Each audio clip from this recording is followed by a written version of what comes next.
everybody? Thank you for tuning in to another episode of Dialed In. Today we got Sebastian. He's a classic physique competitor as well as a coach. And we got a couple good topics I want to talk about, from coaching to drugs to, bodybuilding as a whole. Should be pretty dope. We'll wait for him to hop in and we'll go with that.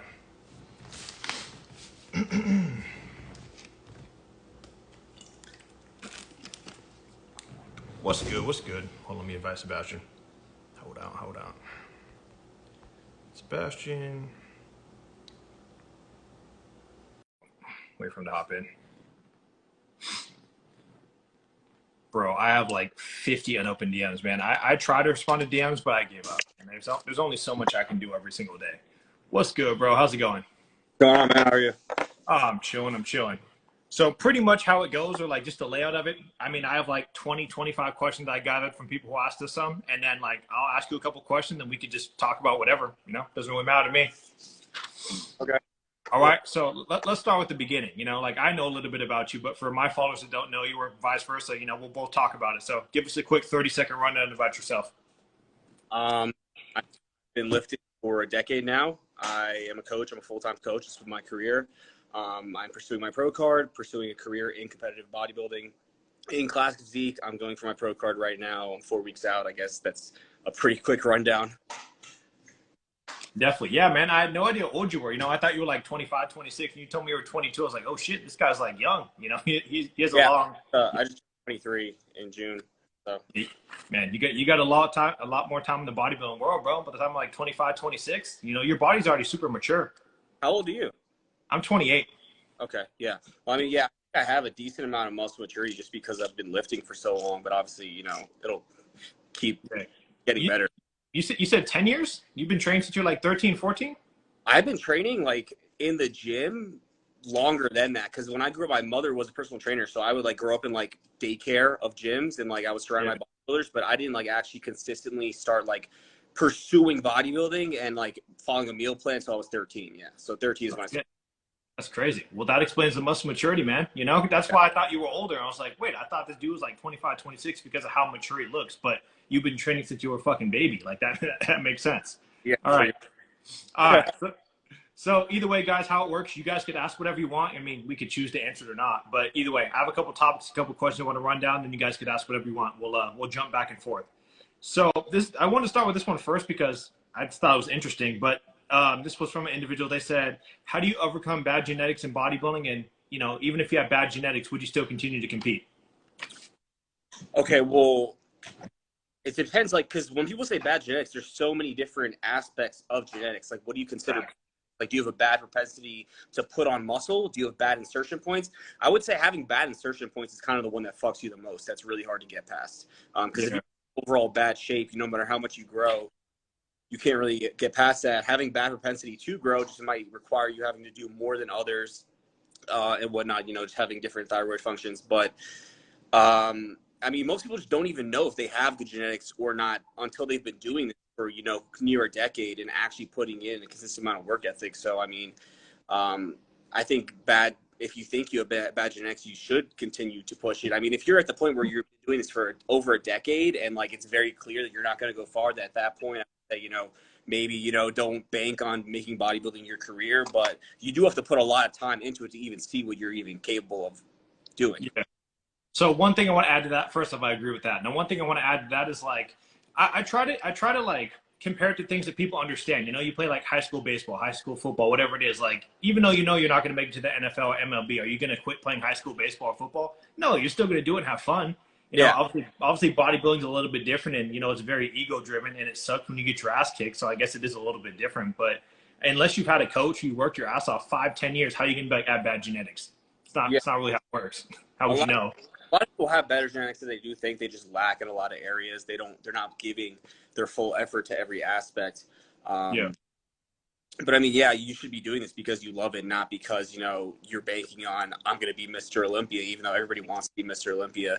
But then with the difference between like bodybuilding and like sports and stuff is like, if you're going to bank on that and really try to push that route, you're going to put yourself in a very health detrimental spot, because if you're going to take all these drugs and all this stuff and think, I'm going to go to Olympia, even though you're not capable of that, you could really fuck yourself in the future. And you need to take a step back and realize, like, am I even capable of, achieving that level of physique? Is my genetic capable of that? But obviously, you you have to take that risk no matter what, because you have to get to a certain point of going through that shit to even see if you can do that. So Yeah. And I also think that people don't really realize how little money there is in bodybuilding. Like I was competing, you know, many years before you, like 4 or 5 years ago before I got hurt. And it's like I had sponsorships, I had endorsement money, I had them paid for my shows, and it's like it still wasn't that much money. It's not like I could go buy whatever I wanted to. Like I had enough to buy my drugs, you know, maybe the hotel and like have a decent life. But people think you're gonna be like a millionaire the second you become a pro bodybuilder. And it's like that's not how it works. You know, it's just not. yeah, no, there's no money in body. I don't want to say there's no money, because a lot of it has to do with social media presence at the end of the day. Yeah. I can tell you, you know, there's plenty of guys who are not at the top of the IFBB at good social media presence that are making tons of fucking money. And there's guys that are at the top that are, you know, in the Olympia that have no social media presence and are pretty much flat out broke. Yeah. I mean, obviously, you know, I'm not a pro or anything, but if I didn't have my coaching business, I would have made no money from bodybuilding, the whole industry in a whole. Yeah. No, that explains it perfectly good. So let's jump to the next topic. All right. So is there any coaches or anybody that you look up to for like resources? Like, I mean, I'm sure you read like scholarly articles and shit like that, but like, is there any like main coaches or anything that you're like, these are my favorite guys to watch? I watch their podcast, stuff like that. Yeah. So John Jewett, definitely. Dr. Scott Stevenson, I watched, you know, a lot of the stuff he's on. You know, Think Big Bodybuilding. I'm not sure if that's his podcast, but he's on it a lot. They interview him. I listen to Milos a lot. Even Milos like says shit that like I don't 100%. It sounds it's a lot of sketchy stuff, but I like to get his input on this stuff. Phil, I obviously do love Phil Viz, but Phil Viz doesn't really put out a ton of, you know, YouTube content on podcasts and stuff like that. Yeah. Phil has a couple, but it's like it's not his podcast. Like he has a bunch of podcasts, but he randomly is like a host. He has a bunch out there I've seen. I would say out of all the people that I've like discovered, you know, the person who has the best consistent educational content would be John Jewett straight through university. Yeah. I mean, there's Victor Black masterclass where that's like, that's very in-depth, and he like can make things very confusing, but John Jewett has very clear information, and he has a whole thing you could pay for. It's like $700, and there's like modules and courses you go through, and it goes into pretty good depth on a lot of topics. Yeah. And then, Scott Stevenson has his book, and then he has, you know, podcasts and stuff he's on. And Fuad, I watch Fuad a lot, even though Fuad has, you know, more entertainment, but he does have interviews with like Patrick Tour and a bunch of doctors, stuff like that. So I like watching those because you get a lot of insight from those. Yeah, I actually knew somebody who took that course. I forgot how much it was. He said it was like $600-700, but he said it was amazing. He said it was like a college course, but like for bodybuilding, for like drugs, for like training, like everything like that. So like, yeah, you know, you need a quick resource. I mean, it's like might as well, it's like getting the NASM, you know, but from an actual bodybuilder. Yeah, it is. It goes into depth a lot of stuff. You know, just like, you know, fat loss phase drugs, when to implement them, you know, how to set up contest prep, how to peak week, all this stuff. So, I mean, obviously there's so many different individual variances that like you can't just take one thing take as gospel, but it's definitely a good place for people to learn a lot of this information. And again, it's only like $600-700. You know, it's really nothing in the grand scheme of things for what you get out of it.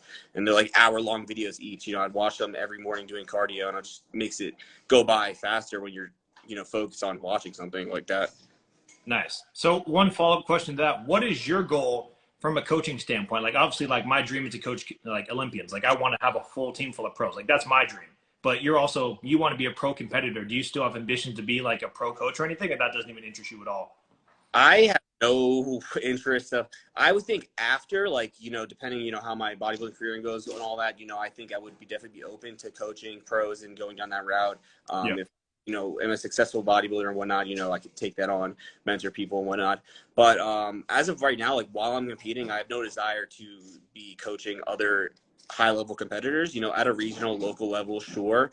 But even right now, you know, coaching as many people as I coach that aren't even competitors, and the few people I have that are trying to start a prep now, you know, it is a lot of work to do when you're trying to do this yourself. It's like, it's damn near impossible. It's very time consuming. It's very draining. So right now, my focus would just be grow as a lifestyle coach for the most part, help people put on muscle, you know, all those things, the average, you know, average bodybuilder that does this for a hobby more so than trying to, you know, go into the competitive aspect and, you know, pursue an Olympia career. Because, like, let's say I have somebody that goes pro, and then, like, then what? Then they're going to be doing the same shows as me and shit, and I got to worry about that. I don't want to deal with that.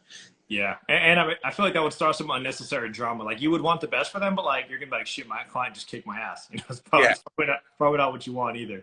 You're like, the same day. I forget who said this. It might have been Ian Valier the other day, that he had one show where he was prepping. He peaked 14 other people for the same show he was doing that day or something. It sounds like a fucking nightmare. 14?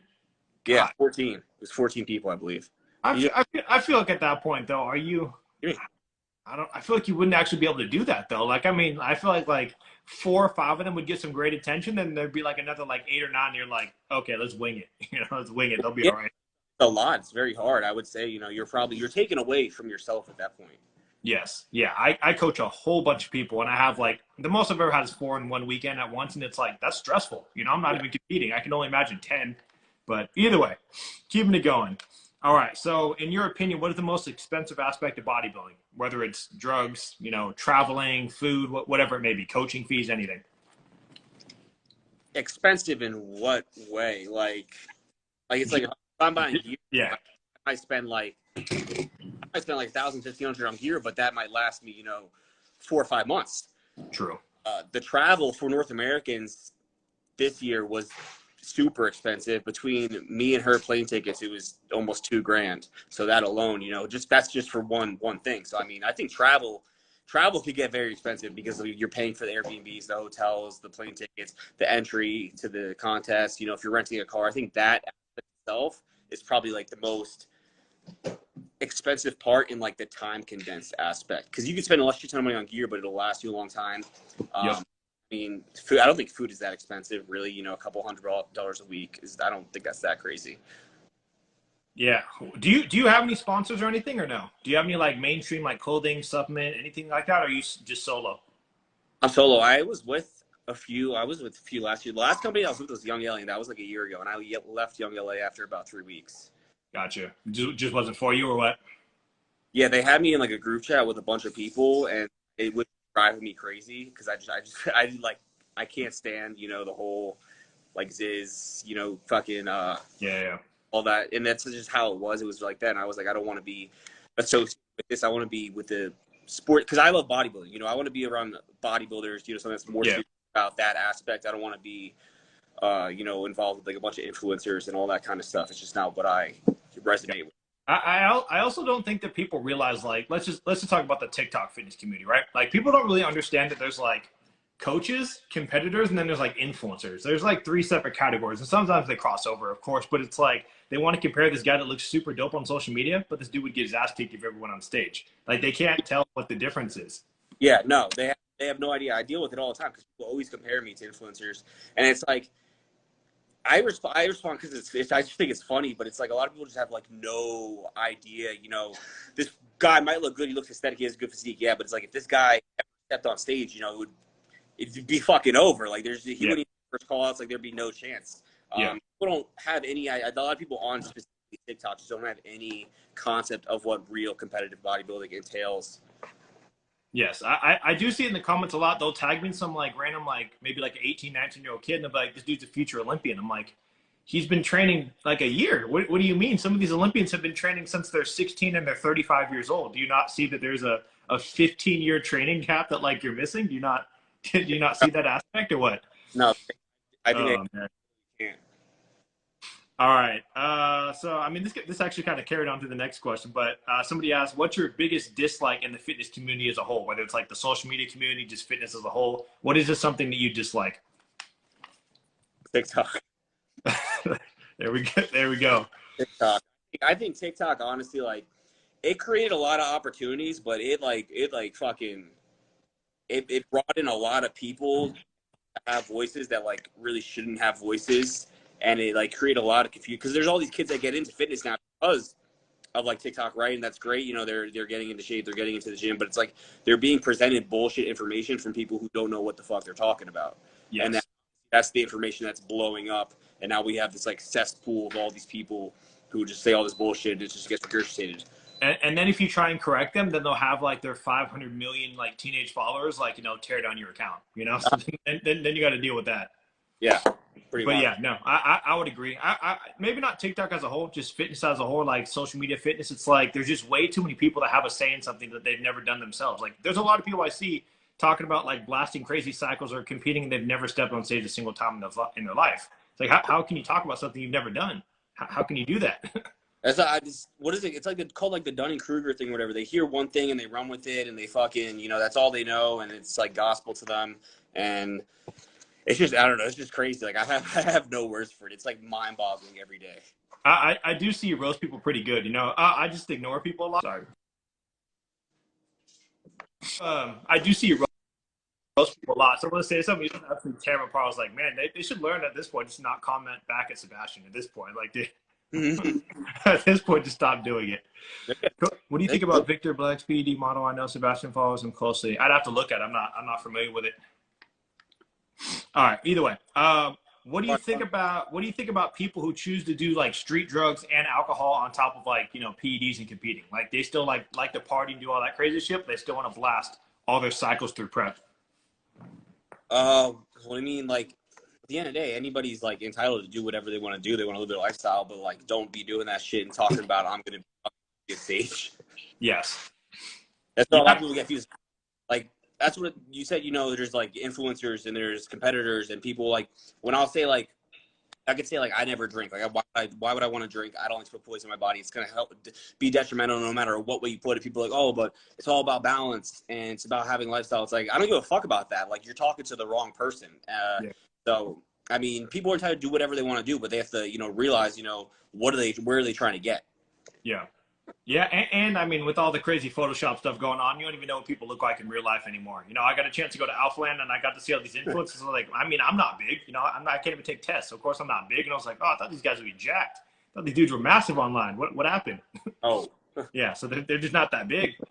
Absolutely. But they said Sush is like that. I mean, Sush doesn't compete. I don't know much about Sush like as a person, but like he's an influencer. He's not a competitor. So I mean, he could party and do whatever he wants to. It's fine. But he would never tell you like I'm going to be an IFBB pro. I'm trying to age. All right, so we got that. Is there any peptides or growth hormone that you ever use in prep? Or is there anything that you enjoy? I haven't used growth hormone this entire prep, and I don't use any peptides. Got it. Okay, so no peptides or growth hormone. I've used growth hormone before. It's cool. If you can't afford pharmacy grade, I probably wouldn't do it. The generic, it's just not. I've tried both, and you can drastically tell the difference. It's really hard to explain the difference, but once you try one, they are very, very different. Never use generics. Generics are garbage. Yeah, and they're almost always some type of peptide, like some GHRP6 or something like that. Just disguised. Yeah, and they'll put some weird shit in it, so it like gives you that like hand tingliness, or like it'll make your hand numb, and it's like it's not actually growth hormone. They just put some of it that gives you like. So I don't know. All right. Is there any exercises that have built your physique, but you don't actually feel the movement when you're doing it? It's a weird question, but I mean, I tried to word it the best way that what they meant. But I'm pretty sure they meant like, is there any exercise that you enjoy doing and like you're growing from it, but you don't feel it whatsoever? I don't think I would ever choose to do an exercise if I didn't feel it at all. There we go. Connection to the exercise, I would stay away from it. I stick to exercises that I feel are like that work good with me and my what's the word I'm looking for? Fucking frame, build, something like that. Yeah. Because there's certain movements that just other people, work better for other people. Like some people love Smith machine incline. Some people love, like a hammer strength incline. Instead of that, they'll just have a way better connection to that. And I think as a bodybuilder, obviously the less stabilization required is better because you're able to isolate better and focus on the target muscle. But you obviously should stick with movements that, apply that feel the best to you. Perfectly explained. Yeah, no, I agree. I mean, the only thing that I could genuinely think that like I never really felt it was like barbell squats. I only did it because I knew it was going to make me stronger, and I was like, why did I do that? So I switched over to hack squat, and it was game over. Way better. I do. Yeah, barbell squats. I think that would make sense because obviously you don't feel like your quads fucking contract crazy, but you feel it. You feel like essentially fucked, essentially fatigued as hell. All right. What is one muscle group that you feel like you're not growing well? But I mean, they worded that really long. But okay, what is one muscle group that you feel like you're struggling to build, and what are you doing to build it? I mean, nothing right now because I'm in prep. But one was, I would say, back and calves for the off season. I trained back twice a week. I would have a upper focus day and a more lat focus day. I would train calves 3 days on, 1 day off, 3 days on, 1 day off. consistently, and that's something I got from Jonathan Withers. I don't know if you are familiar with Jonathan Withers, but his calves are literally like fucking 22 inches. They're huge. Damn. He walks around my gym just looking like a fucking Mack truck. So I was like, fuck it, I'm gonna listen to what he says. And after doing that for literally, it was like a month and a half, I took measurements and my calves grew an inch and a half within, 6 weeks, which is fucking crazy. Yeah. So for any muscle group that you feel like is lacking, do you typically take the approach of either, I mean, I guess you could say either doing less volume and like trying to feel the muscle better and trying to focus on that, or do you typically go just more volume, more repetition? You try and like double up, triple up on it? Well, it depends where you're at. There's no muscle for me at this point that I don't have like perfect connection and I'm in tune with. If you're somebody who wants to bring something up and like you're not, experienced as me or, somebody else, what you should do is take a step back and reevaluate. Am I doing this properly? Am I in tune with the muscle? And everything I'm doing. And then at that point, if you're certain of that, then I would increase volume if you are doing all those things correctly. Got you. All right. No, makes sense to me. And I saw them ask 20 times, what do you think about John Effort's physique? And is he doing nationals with you? Is he doing the same show? I don't know. I thought that guy was done competing like 5 years ago. I have no idea. Yeah, I don't know much about him. I mean, obviously like TikTok, but I don't know him as a person, but it sounds like he's being again. I just know him because I think like years ago, I remember he was like coming up. He won teen nationals, and that was a long time ago. And I heard of him since like popped up on TikTok. I didn't know if he was even still competing. Yeah, he's big as hell. I mean, he has the size. I don't know what division. I don't know if he's a bodybuilder or a classic or not. I mean, I've never really talked to him. He's open. He was open. Oh, he does actual bodybuilding. He's not classic. Okay. He was huge when he won teen nationals. He was like 19 or 18. He was like fucking bigger than I am now. Jesus. All right. Well, I guess you're going to nationals too. All right. How often do you get lab work done? I would say, every like 3 to 4 months. More if I think I need to get it for something specific. Like I just pulled labs the other week just because, I was 5 weeks out and I wanted to see where I'm at to see if there's anything I need to make changes to, where my thyroid is at, where my T3 is at, if I need to increase that, all that type of stuff. So, I mean, typically, like if everything's, normal, just like every 3 to 4 months. But again, if anything pops up, I feel any side effects or anything like that, I want to see where my estradiol is at, then I'll just pull it. There you go. Yeah, if you guys are natural, I mean, you really don't necessarily need it. I mean, once a year would definitely be fine. If you're enhanced, though, I definitely have my guys do it before prep, after prep, and if they're feeling like shit, like he's talking about, then I'll have them do it during prep too. So for sure, natural 1 or 2 times a year. Enhanced guys have some doing upwards of 4 times a year if they need it. So if you don't have money for that, then I guess you shouldn't be blasting gear. But yeah. On top of that, have you ever, I don't know what your financial situation is or like insurance or whatnot, but assuming you have insurance, have you ever got like the calcium score, like the echocardiogram or just anything to check out like the plaque in your body? Or have you never done that yet? I haven't done that yet. I was actually just thinking about that. I don't have insurance though, no. Yeah. So if you don't have insurance, you want to pay out of pocket. I don't know. You live in Colorado? Mm-hmm. Okay. Yeah. So I'll just take California, for example, because that's all I know. But even to get like a really good insurance, it'll usually run you like $300 to $500 a month to like get you like full coverage for anything.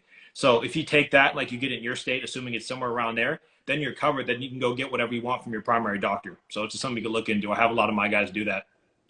But you'd be surprised, man. Even if like you're not blasting much, I've seen some pretty fucked up calcium scores. And you're like, bro, that's your heart. Like that's plaque building up on your heart. They're like, that's not good. So I'll probably do this off season because I do see guys talk about it all the time. Everybody gets blood work, but nobody does these other things to check up on their heart and stuff. And doing that stuff is important because all these people fucking die, and there's probably things that they could have prevented if they would have done all this extra stuff ahead of time and seen if there was anything going on. Absolutely. I mean, it's one of those things where you want to catch it early because once it already happens, like you only got one heart. You're probably not going to get a heart transplant. I mean, maybe, but probably not. Yeah. All right. So we got that. And then if you ever need any tips on that, just ask me and I'll help you or tell you how to do it. But either way, what is your current training split? Right now my split is legs, chest and shoulders, which is like just basically a chest priority with a few shoulder movements, then back, then rest, then chest and shoulders again, but basically shoulder day with minimal chest movements, and then full arm day, then rest and repeat. Nice. All right, cool. Yeah, I mean, I'm a natural guy, so I don't have much energy anyway. So no, I literally hit one muscle group per day, and I just keep it like that. I legit hit the most standard bro split possible, but that's just me. All right. Now, these are some coaching questions from like, coaching standpoints. Now, have you ever had a client that just gave up on you out of nowhere? You know, they just text you like, I'm not feeling it. I'm not down anymore. I want to quit. Yeah, fucking, yeah, a lot. Yeah. I would say, I mean, I when I first started coaching, I was a lot, you know, less picky, I guess. So I just took on whoever just because I had no clients. But now I'm a little bit more picky, so it's pretty rare. But yeah, I will like occasionally have a text like, yo, like I just don't want to do this anymore. And it's like, what's wrong? Like, I'm just not feeling it. You know, like I don't want to do cardio. I don't want to diet. I want to do this. It's summer. I want to travel. It's like, well, why would you sign up then? You know, like you took a spot away from somebody else. People do, yeah. I mean, it's not like that often, but it has over the span of time. It's happened. Yeah, of course. All right. Let's see here. I mean, I guess it's more. Have you had any prep horror stories, or just anything that's gone incredibly wrong in prep before? Horror stories. Yeah, or just any sort of prep fails at all. I mean, like a horror story. I wouldn't say like a horror story. No. I mean, the last show that I did, we like fucked the peak up because I tried to do all these like last minute manipulations that shouldn't have happened because I thought I woke up at 179 and I thought my weight cutoff was 175, but it was really 182. So I did a shit ton of cardio. I went in the sauna. We cut water. I did all this bullshit to try to make weight, and it ended up obviously like just boosting aldosterone, and I ended up holding water. I still won the fucking overall, but like I definitely looked significantly better the day before because I did all that shit. Yeah. So you did all that in one day? You did that like one day out before the weigh-ins? Yeah. So I was at 179. I got down to 172 that day, and I like fasted almost the entire day. Holy fuck. Yeah. That's rough, man. I do think, though, in the near future that they're going to add a weight division in men's physique because it's not fair for, like, you guys to have it and, you know, bodybuilding and so on. But, like, we could be, like, 6'1" and, like, 300 pounds on stage and there's no rules against it. It just doesn't make any sense. They got to do something about it. All right. And then, I mean, the only horror story just failed that I had is that I was talking to my coach. So they were like calling up the classes super fast. And this is for any of you guys who are going to do your first show or compete in general. Like, get there early, talk to whoever's running it, and make sure that you know when you're going to go on stage. Because my class was next, and they're like, yo, class C, go up. And I'm like, I'm pretty sure I'm class C. And they're walking on stage, and I look down like, I haven't pumped up. I haven't eaten shit. Sprinted on stage, got a 2-second pump, and then I still won the overall too. But, you know, it could have definitely been a lot less drama. And I've seen every show you'll see someone miss the class. I saw people miss at nationals. You'll see it at an amateur show all the time. Like, get there early, guys. Mm-hmm. All that work for nothing. Yeah. All right. Do you have a favorite type of cardio that you do in prep, or just anything that you feel like you enjoy more than something else? The bike, the stationary bike. Is it just because you're worn out, or you just enjoy it anyway? Well, I also have like really bad sciatica, so like walking in anything, like my whole leg will go numb. So like for me to like I was doing the Stairmaster for a bit, and like me to like do the Stairmaster for like 45 minutes is like not only like is it just way more fatiguing and taxing, but it's like be dealing with like my fucking back just in pain the entire time trying to fight it. So like the bike is definitely like my go-to. But the bike, because you have to pedal so hard and push, it creates a shit ton of metabolic stress in your quads. So it's like a fucking quad workout. Like they're on fire. I hate all cardio. That's the real answer. How much cardio have you have to do like at your peak your prep right now since you're so deep? And are you doing upwards of like an hour and a half a day, or are you keeping it pretty low, like 60 minutes a day? 45 and 45 was what it was at before, and we were been at 45 once a day for the past like a month or whatever, and now we're going back to 45 and 45 again now this week. Yeah, people don't really realize like how much cardio people have to do in prep. Like they only think that it's like a quick 30, 45-minute session. I was like, I know a lot of guys who, you know, they just did a pro show this weekend, a men's physique guy. He was literally doing 60 minutes fasted, trained during the day, 30 minutes post, and then about 45 at night. This dude was doing like 2.5 hours of cardio. I mean, it was his own fault he wasn't in shape. But still, you know, there are some people that their body just needs a shit ton of cardio. Yeah, it's fucking sucks. And 45 and 45 is extremely common, guys. You know, if you ain't doing 90 minutes of cardio on prep, then you might not be ready. All right. Somebody said, what is responsible for your physique looking so thick and dense? I think you kind of already answered that in the beginning, but I guess for anybody who's, you know, new to the chat now. Yeah, I'd say muscle maturity, just time. And for anybody who doesn't know what muscle maturity is, could you give them a 10-second rundown of what that term means? Basically just means the longer you lift, the more muscle you developed. it will basically just become denser and have a different look to it. I would say the most simplistic way to put it. You know, if you look at somebody who like grew exponentially fast over the course of 2 years, but they're the same size as somebody who's been lifting for 10 years, the person who's been lifting for 10 years is going to look much more dense. Yep. I would say too, when we have muscle maturity, it looks so much more grainy. Like when the muscle's pressing against the skin, I feel like it has a different, like, dense, grainy look that you can't really get, you know, with like these 18 to 20-year-old like TikTok guys hopping on trend. Like they're big, but then they get shredded on stage. You're like, where's the maturity? Like they're shredded, but just look at master classes. Like even they might not look as good, but like they're grainy as fuck. Yep, diced out of their mind. All right. If you could only pick one, it's kind of a weird question, but if you could only pick one, what would you choose? Free weights or machines? Machines. There you go. Just because you feel it better? Less stabilization, can isolate better. I just don't see why. What would be the benefit for choosing free weights? I don't see any. Gotcha. All right, so we got that, and I agree. I mean, free weights are cool, especially if you not injury prone or have any injuries. But machines, man, I just like the feeling of having both arms and both legs doing the same thing at the same time, and like not having one go to the side. But either way. All right. What would you feel? Okay, let me put this in English. What does it feel like to be 2, 3, 4 weeks out from a show? Like when you're at that last stretch, what do you feel like mentally, physically, emotionally? What does it feel like to you personally? It feels fucking horrible. Oh my god, dude. Like sums it up pretty well. The level of fatigue that I mean, obviously it's gonna be different depending on everybody how their prep went, but like for me to like get up and move, like I feel every calorie expending out of my body anytime I need to move or do anything. Like it is extremely draining, and I lowered my dosages before that first show. I was on 700 trend for like 6 weeks, and I felt like I was going fucking insane, and I didn't even realize like it was the trend. And then also my client, that kid Riley, like died, so like every day like I was just like going through it. I was on 1,600 calories, 700 trend, fucking half a cardio, so it's like getting up and moving, like doing anything, like I felt like a zombie. I mean, I've never done 700 trend. I mean, I did 700 E, but that's not the same. It doesn't convert the same. But what is 700 ACE? Assuming ACE, right? Not E. ACE, yeah. What is that? You were doing 100 per day, right? Yeah. What does that feel like? I mean, I know what 300-400 feels like, and that shit's aggressive. Like you already feel pretty crazy. 700, you're probably gonna, I mean, you have a girlfriend, a wife, or anything? Yeah, I don't know. Do you think I acted any different? What do you think? She said I was more aggressive, more cold, and more distant. Yeah, sounds like trend. But you didn't get like the crazy side effects though, right? You didn't get like the crazy paranoia and like all the weird shit. You just got like the standard like aggression, rage, strength, stuff like that, right? Yeah, I mean, like it's not even like it's just like the emotional aspect. Like I just like would like be in my car like driving to the gym, and I just get like so fucking frustrated. It's just like all like this pent up emotion. Anytime I would take a nap or anytime I would sleep, I would just be drenched in sweat.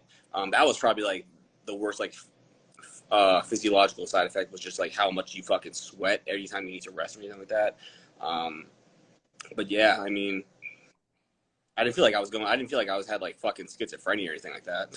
Gotcha. Yeah, there are some people that even take 300. They just start getting some weird shit, they get every side effect in the book. I've gotten night terrors before. Damn, you like wake up freaking out or something? Yeah. I haven't got that. I just had to change my sheets every single night for about 45 days. Just every single day. Yeah, just night sweats. Had to sleep with 2 fans like on both sides of me. Absurd. Oh, man. But all right, so we got that. I definitely had another gear question for you. It was definitely related to that. Oh, what made you take 700? I mean, I'm sure it's obviously your coach's decision, but like what made you be like, I'm going to skip 400, 500? Shit, let's go to 700. What made you want to do that? Nothing. It was just like a protocol that was given to me. It was like 100 every day. So I was like, okay. It's like, that's it. Oh, that's fair. That was it. Before that, we weren't on trend. Well, I was on trend E for a little bit, like months ago prior to that. And that was only like 200 or 300 a week. So significant difference. Yeah, I felt different. I tried E and I tried ACE. E, I had some side effects, and the issue was I stopped it, and I had those side effects for an additional like 16 days. Like I couldn't get it out of my system because there's nothing I can do. The half-life was so long, and it was just lingering. Versus ACE, you feel good in a couple of days. I mean, as good as you're going to feel on trend, that is. But yeah. Were you running 700 master on with that, or was that just straight up like What was I know you said 700 tests, right? So 700 tests, trend, we at 700 master as well? There was a 700 mast. My mast went up to 1,000, but I dropped it back down, back to 700. And then, my test is only at 150. Damn. Okay. Why the test so low? That's like just so everything else can like go to the receptor and you absorb it better. Is that the science behind it you were thinking? To offset the androgen to estrogen ratio, to prevent water retention, stuff like that. Gotcha. All those things are going to help me retain muscle. Having higher testosterone is just going to convert to more estrogen. There we go. Did you ever have to use Letro or anything super crazy as an estrogen blocker, super deep in prep, or you just kept it pretty similar, basically like a Aromasin, Arimidex, things like that? Yeah, just Aromasin and Nova. All right, cool. All right, so we got that. Let's see here. I mean, I pretty much answered everything that they asked us. If you guys have any other questions, I don't want to hold you here all night. I know it's later for you than it is here, but I'll just go through this. And if there's anything you want to ask me or just any topics you got, I'm down to discuss whatever you got. Do you ever compete again, or are you done with that? If you don't know, I mean, I guess you don't know me that well. So just giving you a quick 30-second rundown of like me as a person. So I got injured 2018, got crushed by 405. Right? I was in prep, so got crushed. That destroyed my neck, back, nerve damage. I was bedridden for a year, like 2019 to pretty much some of 2020. When I got on TikTok, I still wasn't 100% mentally. So yeah, I was pretty much crippled. I didn't think I was going to be able to walk again.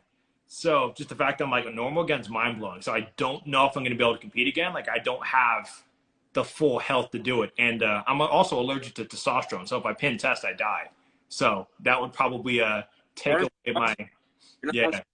Oh, did you know that or no? I mean, I've heard you say that, but you're not on TRT? No, I'll die. So you're completely natural. You can't take anything. Yeah, I'm on enclomiphene. So my levels are like 450 on enclomiphene. So then what were you doing when you were competing? You never took anything? No, I did. So how it worked is I was good. I was on TRT up until recently, like about 6 months ago. I was fine. And I got the COVID vaccine. And so I got the COVID vaccine and like it was about a month, maybe 4 or 5 weeks after. And I pinned myself and I was like, yo, like I don't feel right. Like my throat's closing up. Like, what the fuck? So I started pounding Benadryl. And then I pin test again the following week. The same thing happened. I was like, oh, it must be the carrier oil, right? Like it's the carrier oil. Even though I've been using the same one my entire life, I'm going to go try this brand. So I tried 5 different brands and like really, really like microdosing it. And it just hit me the same every time. And just ever since then. So I'm allergic to nuts, testosterone, strawberries, just random things I've been eating and doing my entire life. I got the COVID vaccine and all these things hit me at once. So like, I'm actually scared some days to try new foods because I'm scared I'm going to be allergic to it. Like it's a shit show. It's so random. That's fucking crazy. It's mind blowing, right? You got a COVID vaccine and it made you allergic to gear. Yes. That's nuts. That's the only thing that I would possibly need to be a great bodybuilder, just size wise and just well being wise, I'm allergic to. Yes. Wow. That's insane. So yeah, they're actually doing a study on me. I'm gonna get to name it. I'm gonna name it the Dyel'd. I mean, I don't know if that's what I'm gonna name it, but yeah, they are doing a research study on me because there's 2 other people that are alive that currently have the same issue like on file. So I'm sure there's more that they don't take testosterone, so they never know. But yeah, there's only 2 other people in America that are on file with it, so they're doing a study on it. So it's weird. It's interesting. Yeah, that's actually insane. So you usually are gonna continue to obviously try to coach and become a top level pro coach. It's your goal. Pretty much, yeah. As I get more people, especially when I coach Jay, like getting higher tier people and like more people to nationals, it's like it gives me higher quality people because where I was from in the Bay Area, Northern California, I had Cuts, Ventura, Fidelis, like every top Olympia men's physique coach was within 10 minutes of me. So it's like, who's going to go to me when you have the Olympia prep coaches, the best ones in the world, like a block away? So like it was tough. So eventually, like I got it out there. My wait list is absurd. But yeah, it definitely takes a while. Your business is going to keep growing time after time. But yeah, I would love to coach Olympians, pros, things like that. That's the dream. Yes. Yeah, that's where all the big money is in coaching. Yeah. I mean, honestly, bro, lifestyle's where the money's at technically, because like you can only take so many show prep. Like I have like actually active, probably about 10, and out of all of them, probably about 18. So it's like I coach 18 to 20 prep a year, and like that doesn't sound like that much until you realize you're talking to that person, every other day, 20 people. year round, and you got to make sure that everything's on point. So yeah, it's hectic. It's definitely hectic. Yeah. But I mean, obviously, when you're like a top coach like that, you just get a shit ton of people influx, no matter what, because they follow those bodybuilders and they want to be coached by this guy too. yeah, and I would probably compare it to like when I'll try and use a division, it's not men's physique, and I'm sure you're not like well versed in men's physique, but like let's say like Matt Jensen. He has like Nick Walker, had Nick Walker, he had all those other people. Imagine how many people saw that and was like, fuck yeah, I'm going to go to Matt Jensen now because of Nick Walker. So it's like that. Once you have your star athlete, they're going to be like, I want to be like that too, even though their genetics are not even slightly comparable to that person. But that's pretty much how it works. Yeah, like I know, for example, Kyle has a lot of people because of Anthony, like a lot. Prime example. And they all just want to be, I want to be coached by Anthony's coach. And, there's his fucking thousands of kids just inquiring, coach me, just because they see that he coaches Anthony. So, yeah. And I bet it's even 10 times worse now, or not worse, but like 10 times more popular now because he got 2 pro cards, and then Anthony got like 3rd. So, I mean, he almost had 3 pro cards at one show. So every influencer in the world is going to go to him. Because everybody tells themselves they're going to be a pro. Yeah, I mean, it's a cool dream to have until you realize like winning an overall nowadays is actually relatively, difficult depending what state you're in. Like out here in San Diego, these overalls, they're crazy. It looks like a fucking pro show or like a national top 5 call out. Like it's intense. Yeah. So I mean, that's a tip right there. If you want to get an easy qualification, just go to a state like Wyoming and do a regional show. Yeah, but see, those are the people that are the most cocky though. They'll win it. They'll win the overall and be like, hell yeah, I won the overall. And then you'll look at it and like the guy in second place was obese. Like what? That doesn't count. That was the only other guy in the class. Yes. Then they'll go to nationals and then they'll get last because they weren't prepared. They didn't go against anybody good. Okay. But yeah, if you guys have any other questions or topics while we're still here, I don't want to be on here all night, but yeah, maybe like another 10 minutes so we could chop it up, go through a couple more topics. Any fitness drama or anything you want to talk about? Is there anything cool going on in your neck of the woods or anything? I mean, I don't know. I feel like every time I open TikTok, they try to like start some drama. I don't even pay attention to it, but I don't know what's going on. Yeah. I can't say I don't think I've ever seen you involved in anything, and I mean, me personally, I've never been on anything like that. I also don't care. It's like I don't care about any of it. Yeah, you're competing. I'm coaching full time. It's like, what do we have time for? Do we have time to argue with random people online? They're not paying our bills. Why does it matter?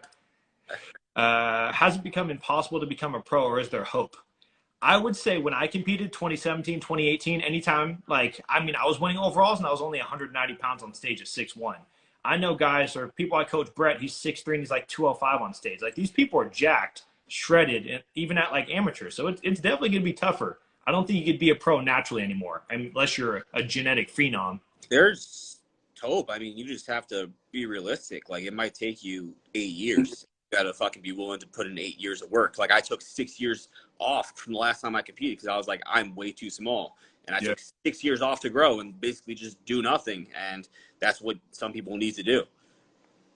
Okay, so I have a question for you. How do you feel about people that they take the route of, kind of what you do? They take a pretty long time, like off season, they get as big as they physically can. They hop in an amateur show. They look sick. They go to nationals and they just happen to turn pro.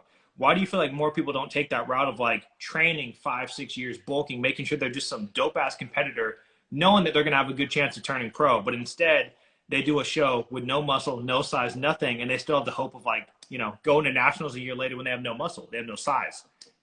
I think for one, it's like lack of self-awareness and delusion. Like I think a lot of people think that they are way better than they are. They have no idea what a national show actually looks like and what these motherfuckers are bringing to the table. It all the time. Like these guys think they are like on some other level that they're clearly just not. It's also just, not wanting to be patient. Everybody wants, short-term satisfaction. They want to get things now. Nobody thinks about, where can I be in 10 years? Thinking about what can I do this year? I just won this show. So now I just won this show by the skin of the hair. I don't look anything like a pro, but, I qualified for nationals. So now I'm definitely going to. It doesn't make it. It's like you just want to do it. You're just wasting your own time. You're holding yourself back because you could have took that time to grow. Yeah. So people just don't think about the only time I think it might be acceptable. I mean, acceptable might be a broad term to use, but like the influencers, like they're getting paid to do it. Like they want to document their whole process. road to pro, they're making hella money off it. Like maybe for them, but just to be like a normal person, be like, okay, I barely won my class. I'm going to go to North Americans. No, you can't do that. You're going to get 15th out of 15th, and then you spent $2,000 to get there.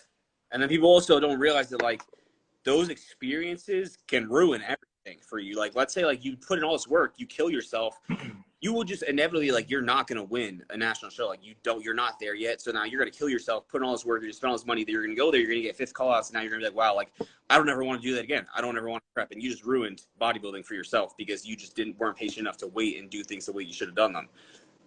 Yeah, I can't remember who it was. I don't even know the kid. He was young. He was like 19, 20, but this was like a year ago on TikTok. But he like won an amateur show, whatever state he was in. And then he was documenting it, like him going to nationals. But this guy was probably 5'10", 150. Like he was a really small, like teenager. He was like 19, 20. He was a small dude. And he's like, I'm going to nationals. This is my year to turn pro. And I was like, I'm not going to comment. It's none of my business. I was like, this dude really thinks he's going to turn pro at 150 pounds at like 6 foot. 5'10", and he went there, got last call outs, documented it all. He was honest about it. He got off stage. He's like, "Fuck this! The judges didn't even look at me. It's politics. It's this." I was like, "Bro, you were 150 pounds. What are you talking about? Politics?" Oh, they love that. They love that excuse, politics. They love using that excuse when they compete against somebody that has followings on social media. Yeah. I did see the drama when it was like between my client Jay and it was I mean, I guess it wasn't really drama, but they were just talking about like what was the guy who won the class and turned pro? Anthony. James. Yeah, sorry, James English. So yeah, there was a bunch of drama. Like he has a following. I was like, I don't think that matters, guys. Like if you get in the top 5 at a national show, you're pretty dope. You know, you are a pretty great competitor to get in the top 5. These guys, like people think like politics in bodybuilding does not. I don't think it exists in an amateur level. Like I don't think there's any people at a fucking NPC amateur national show that is like, oh, like, you know, we're gonna give it to this guy because he's followed. Like there's so many people with followings at the shows to begin with, and it's like they're not doing anything for the sport at that point. You know, if we're talking about maybe like it's you can, you know, make that argument at an Olympia level. Who do we really want to represent the IFBB? But it's like this, like we're giving out pro cards here. Like they're not gonna choose somebody because they have a following to get their pro card. Like what is that doing for the organization? Really nothing. Nothing. And, I mean, it's clear as day. You could tell. Like, somebody can't just win because they have, you know, a following, and you know it's clear as day who the winner is. You know, everybody's standing there. So I mean, unless they got completely fucked, I mean, I don't know how you could say that. And it does happen sometimes in pro shows, but I think that's like a different argument. Yeah, I mean, yeah, no, I definitely agree with that. And I mean, the only time that I think that people argue with is like I guess you see a lot of amateur shows. You know, they'll be like, this coach is sponsoring the show, like this team sponsors the show. He has 25 athletes in the show. Like it's guaranteed he's gonna, you know, his athlete's gonna win the show. It's like, well, the reason that he's gonna win the overall because he has 25 athletes in the show. That's probably why. It's more so the amount of athletes he has nothing to do with the sponsorship. But you know, yeah. Either way, Isaiah Moreno got second call outs. I didn't even know he competed. I don't know. Is that the guy who shut his testosterone off or something, and then said he was natural or something? I think that's him. I don't know. I don't know. That sounds like a lot of them do that. When did you become enhanced? When did you first touch any sort of like hormone or anything? I was 18. Do you regret starting it so young, or do you feel like you were mature enough to do so? I think I was definitely mature enough to do so. You know, at that point when I was 18, I was already training consistently, like I said, you know, for 5 years at that point in time. I already had like the foundation of knowledge I had at that time was it was very significant. Like I knew what I was doing. I researched everything for months and months before I ever touched anything. I had a mentor, I had somebody guide me through it, show me exactly what to do. We started very low. So I didn't do anything crazy. And then also it was just like, you know, I competed when I was 16, right before I turned 17. And I knew, I was like, yeah, like there's no, like I'm wasting time by being natural. I'm thinking, what's the point? Like, cause people always say, oh, I'm going to wait till I'm 21, 22 to be natural. It's like, if you don't do that, it's fine. But it's like, I knew, I was like, by me doing that, like, I'm just going to hold myself back. Like there's like, I want to already be at the point where I could be pro at that age. So why would I wait any longer? And then I also knew like all these motherfuckers that were at that level were already started by my age too. So I was just like, I didn't see any point in waiting. It's not advice for anybody, but that was just my thought process. Yeah. The only thing I'd say to follow up to that is like, especially in my area, it's pretty popular to use drugs for whatever reason, for football mostly. But I'd have to say like most people don't have your mindset, or they were nowhere near your mindset. They were like, hell yeah, bro, I want to compete at 18, 19. I want to turn pro at 20. And like, they have no background in it. They have no friends. They have no coach. They just want to hop on test. And like I've had to kick people off my team, especially younger people, like 18 to 20, for just blasting crazy cycles of being like, I know you wouldn't approve of it, but like I did it anyway. It's like, well, now you're off my team. But either way, like they don't have the maturity to do it. You know, you sound like you were at least mature enough to think like these are the repercussions. At least I'm going to do it this way. Yeah, I mean, I knew exactly what I was going into. And again, like, people, like, don't understand. I mean, I'm sure there are other people that do understand, but it's like my entire life was bodybuilding. Like, I dropped out of high school when I was 16. I was kicked out of my house. I lived on my own with my friend, you know, because my mother was like, you can't be a bodybuilder. You have to go to school. It was like whole thing. Like, I bring peanut butter sandwiches with me everywhere. Like, my entire life revolved around bodybuilding. So it was like, I'm going to sit here and not do everything that I can to get to where I want to go. It was like, I'm going to put everything in. Obviously, you know, I was going to do it the smart way, but like, if that wasn't my entire life, if everything didn't revolve around that, if I was like somebody who's going to school and whatnot, I probably would not have made those decisions. Do you feel like you didn't have much to lose? So it's like, if you had to sacrifice some of your health, it's like, whatever, you know, you're already going all into bodybuilding. Is that kind of your mindset at that time? Yeah, I mean, at that time, I definitely had nothing to lose. I like all my money went towards bodybuilding. I was fucking everything I worked for. All my money went towards food, supplements, you know, the little bit of gear that I had at that time. Yeah, and you're like, I got one bottle of test that could last me a couple months, and so I can afford. Yeah, fucking like some bullshit website. I don't even know if they were Napski or something like that. Yeah. All right. Yeah. No. Okay. So we got that, and then I only have two questions from on my side personally. If you guys have anything final that you want to touch on that either of us want to answer. So my first one is, if you can go back in time, you know, what would you tell your younger self? You know, anything bodybuilding related, anything you feel like you did wrong, anything you'd want to change, or anything you would pretty much tell your teenage self, just any topic. Me? Yeah, you personally. Is there anything that you would go back in time and tell your younger self, whether it's bodybuilding, life advice, what is something you would tell like your 17, 18-year-old self? Okay, well, the first thing that I would 100% tell myself is, because when I was 17, we all invested into Bitcoin and pulled our money out. I would have put every I had and left it in there. That's what I would. That's the first thing I would tell myself. And that was right when it was like before it blew up. The other thing, I mean, regarding bodybuilding, I would say eat more food, because I always thought I pushed food, and I didn't really ever push food until this past off season in life. You know, I always sat around 3,500 to like maybe high end, you know, 4,000 close some days calories. But like, when you push food, when you're pushing, you know, really high protein consistently every day, you know, 45, 5,000, 5,500 calories, like, I could have been way, like, I'm big now, but I could have been way fucking bigger at this point if I really pushed food for all those years. So I would say probably the biggest thing. Do you ever have to drink your meals at all, or do you straight up still eat them? I mean, I've never mixed chicken and rice. I do have a client that does that. I was like, you could try this, and he loves it. But I was like, fuck, you're crazy. Put that shit in the blender and chug it. I have a couple guys. I'd never do it, but hey, it works. I had a bunch of like shakes, just like whey, banana, peanut butter. I would make a lot of those. Gotcha. All right, cool. So we got that. Yeah, guys, I'm going to repost it. It'll be on YouTube. It'll be on here too. I feel like I had another question to ask you. It wasn't anything serious, but it was a decently good question. No, I don't know. Maybe I'll think about it. But either way, what would be your dream sponsors? Like, if you had a say in it, and you could be like, I want this clothing sponsor, I want this supplement sponsor. Like, what would be your dream sponsor if you had a say in it? Are they all going to pay me the same amount of money? Probably not. I mean, every company's different, no? Okay, well, let's say hypothetically they're all paying me the same amount of money. I'd say probably for clothing, I would say Gasp, because I really just respect Gasp. Like, I like brands that have integrity behind them. I like Dark Sport too, but it's like, did I just go out? Am I here? No, you're still there. No, you're good. Yeah, so like they'll sign all these people, they'll sign random influencers, they'll take on all these girls, these Instagram models and whatnot, and it's like, it just takes away, from my perspective, the integrity of the brand. It's like, if somebody's with Gasp, like, you know, they're in IFBB Pro, like, that is what their brand stands behind. Like, there's a representation that they have to uphold, and like, I like that. I don't like when all these brands come out and they like, try to like say like, you know, this is what we represent, and like, everybody and anybody gets a code because they're just trying to make money, and you know, everybody, it just helps them with exposure. So I would say Gasp, just because of, you know, their integrity behind the brand and, you know, what they represent. And then as far as supplements go, I don't know. There's a lot. I like Raw. I like Revive. I like Animal a lot, because Animal's like Animal just looks hardcore. I mean, Gaspari and that, they both look extremely hardcore. Gasp, sorry. Gaspari, Labrada, all those things. I think Labrada, Gaspari, you know, Animal, Raw, Revive, Hostile. I think those all would be good,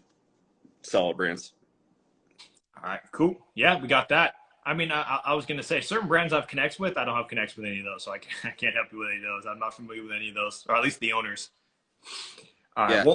we'll end up on this question, and we'll head out.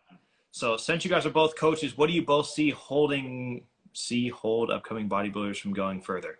Okay, well, let me word this better. What do you feel like? What do you feel like is one of the major issues in bodybuilders that's stopping them from going to the next level? What level are we talking about? I think they're just talking about maybe let's just say going from amateur to pro. What do you feel like is one of the major issues that's stopping an amateur, from placing extremely well at nationals? What do you think the main issue is? Well, I think the main issue for most people is, again, that patience, the time that they need to put into it. Because again, when you're constantly just doing preps year after year, you're taking away from the time that you could be growing. You're putting yourself into a huge deficit. You're trying to retain muscle. You might be losing muscle, hopefully not, but you're definitely not growing to any degree that you would be if you were in a push phase or just in an off season throughout that time, which is taking away from the long-term goal. And the other thing is, I think just investing into themselves. A lot of people don't want to invest into themselves. And I say this as somebody who was like broke for years, like I said, all my money went towards bodybuilding. And then, on top of that, I pay for courses and stuff like that. Like I just mentioned, like John Jewish State University, like $700. Like if you really want to learn in advance, like you need to like hire a coach, you need to invest in education, you need to take the time to learn and do things better. Because you can't just, do things aimlessly. You're not going to you could get that far. Maybe if you're lucky, you have good genetics, but having a approach to things, having a game plan, knowing how to get around things, especially when we're talking about using performance enhancement drugs, you need to know how to get around, what's the best way to go around things, what's longevity. Because again, like I said, a lot of people don't think about where do I want to be in 10 years and think about where am I going to be this year. So they think about where am I going to want to be this year. Let's blast all this gear. Let's run fucking 4 grams. Let's do this. And they don't think about, okay, well, I'm not going to have any career in the next 10 years because I just burned myself out. I fucked my entire health. There we go. Yeah. So branching onto that, and I know I mentioned it when you were in my TikTok live. It's like, I did a pretty crazy cycle, something I probably should have, blasting 1,000 tests and 600 DECA and 700 EQ or something like that. My blood work was so bad, and there wasn't even trend in there, but it was so bad. And it's like, I feel like I should have, listened to my coach, So yeah. I was paying a coach. I physically was paying him. He was a great dude, taught me everything, and I still chose not to listen to him. So, if you guys cannot afford a coach, that's, sometimes you got to save up. It took me an extremely long time to be able to afford my first coach. And when you do finally get your coach, no matter, maybe you work with me, maybe you work with Sebastian, but like, listen to us. You're paying us for a reason. Like, we're trying to guide you the best possible way you can. Do not neglect things that we're advising. We're trying to have your future in a positive way. Do you ever have clients that come on and, obviously they pay you and they hire you, but then like when you like give them protocols and stuff, like, they know better and they try to like, well, what if I do this instead? They try to like give you alternatives and think like they have a better idea of what to do. Not so lately, no. But the main thing I do get very, very often is that they'll ask me questions based on like some TikTok trend. There'll be some random vitamin or like terkestrone or the ekestrone, whatever that bullshit is. And they'll be like, oh, hey coach, I bought some of this and I bought this and I also bought a LGD and I bought MK and I bought this. It's like, when did I tell you to buy that? Like, well, it's on TikTok. And I was like, do you pay TikTok $400 a month? Because I think you pay me. So you probably should ask me, So that's usually it. They like see something that's trending on TikTok and like, just because it has 100,000 likes, it automatically gets approved for their program, which it is not approved for their program. So yeah, that's probably one of the main problems I have. I had somebody, it wasn't that long ago. It was like, I had barbell rows in their program. And they were like, coach, like, why am I doing barbell rows? I was like, what do you mean? Like, what's the question? And they were like, are barbell rows optimal? I was like, optimal for what? What are you asking me? And they were like, well, it says barbell rows. Should I do overhand or underhand? What's more optimal? I was like, again, optimal for what? Like, what are you asking? He's like, never mind. I'm just being a pussy. I'm like, what are you talking about? Like, what? I'm so confused. And it's like, you could just tell, like, they watched some video on TikTok, saw some rows, and like, now they're just like, fuck, like my coach has me doing exercise that doesn't even work. I do remember though, when like JPG was like getting a lot more popular, like maybe 6-7 months ago. And like, I had a couple of clients that like, I got these, what are those handles called? Like you put on everything. What are those called? Like they're just like E-bar or something? Yeah, whatever, like the small, like hand grip ones, but like you're doing cable crossovers, whatever those are called. Yeah. There we go, D handles. So yeah, they were just like, oh, I want to do D handle this. And I was like, Why? Like, well, it's optimal. What? What are you talking about? I was like, I mean, it is. It's cool. You could do it, but like, don't just do something because some random guy on TikTok told you to. Like, you know, ask first. You know, and the same thing with barbell rows too. I don't know what video they were referring to. I don't think I ever saw it, but they wanted to do some sort of like supinated, like put your chest on the incline bench and do some sort of like dumbbell row. Like, I refuse to do barbell rows. It's not optimal. I was like, what? It works. It's been worked for the last 20 years for every pro bodybuilder in the world. The thing is, people don't even know what they're talking. Like, they use that word, and like nobody understands that. Like, that word needs context. Like, optimal for what? Mm-hmm. Cigarettes, smoking cigarettes every day are optimal to get lung cancer. Like, so what do you say? Yes. Are we talking about optimal for, you know, muscle contraction? Are we talking about for hypertrophy? What the fuck are we talking about? It's just not. This exercise is just not optimal. All right. No, that's pretty good. That was a good ending point on that. That was pretty funny to talk about. All right. Well, best of luck on the rest of your prep, man. Thank you for taking an hour out of your day to talk to me. It was pretty dope. You know, maybe we'll, like I told you, we can do like a coaching corner or something. I have a couple coaches, but they couldn't get to it in time. So we'll definitely discuss and hop on. If you guys do not follow him, follow him. If you guys do not follow me, follow me. This will be posted on my Instagram as well as YouTube, so you could watch it back. Okay, cool. Thanks for having me on, man, and I'll talk to you soon. Absolutely, bro. Have a good rest of your night. You too. Peace out. Later.